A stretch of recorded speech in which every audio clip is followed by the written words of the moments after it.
మనిషి యొక్క నైజం ఎలా మారుతుందంటే రాను రాను ఇంకొక మనిషి బాగుపడుతున్నాడంటే అసలు చూస్తూ ఊరుకో ఉండలేని పరిస్థితి, చూసి ఓర్వలేని పరిస్థితి. చిన్న చిన్న విషయాలకు కూడా ఈర్ష్య అసూయలు పెచ్చి మీరిపోతున్నాయి. మనుషుల మధ్య సంబంధ బాంధవ్యాలు కూడా దూరం అయిపోతున్నాయి. దీనికి కారణం ఏంటంటే ఈర్ష్య, అసూయ. మరి ఇవి రెండు కూడా అంతర్గత శత్రువులు అని చెప్పి నా అభిప్రాయం. మనిషిలో ఉన్నటువంటి అంతర్గత శత్రువులు. మనం ఎక్కడో ఎవరినో జయిస్తాము, ఏదో శత్రువుని జయిస్తాము అని అనటం కాదు, కానీ ముందు మనలో ఉన్నటువంటి ఈ అసూయలను జయించాలి. చాలా చాలా ఇంపార్టెంట్. ఎందుకంటే మనకు ఎదుగుదల ఉండదు ఫస్ట్ ఆఫ్ ఆల్.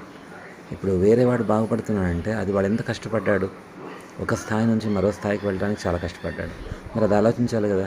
అది ఆలోచించకుండా ఏదో నేను డెవలప్ కాలేదు, వాడు అవుతున్నాడు అని అనుకోవడం చాలా మూర్ఖత్వం కదా.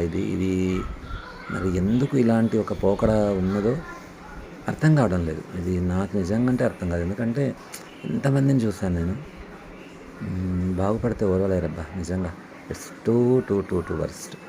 ఇలాంటి సిచ్యువేషన్స్లో మనం పెరుగుతున్నాం, మన పిల్లల్ని పెంచుతున్నాం అంటే నిజంగా భయంకరంగానే ఉంటుంది.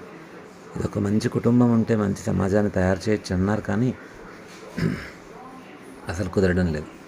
మంచి సమాజం తయారవుతుందో కాదో తెలియదు, కానీ ఇలాంటి వాళ్ళు చాలామంది ఉన్నారు. చాలా కష్టం పరిస్థితి.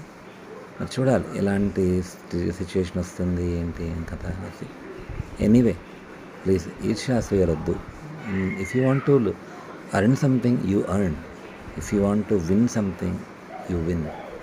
అంతేగాని ఇంకొకటి మీద పడి ఆడడం అనేటువంటిది concept unsuggestable according to me.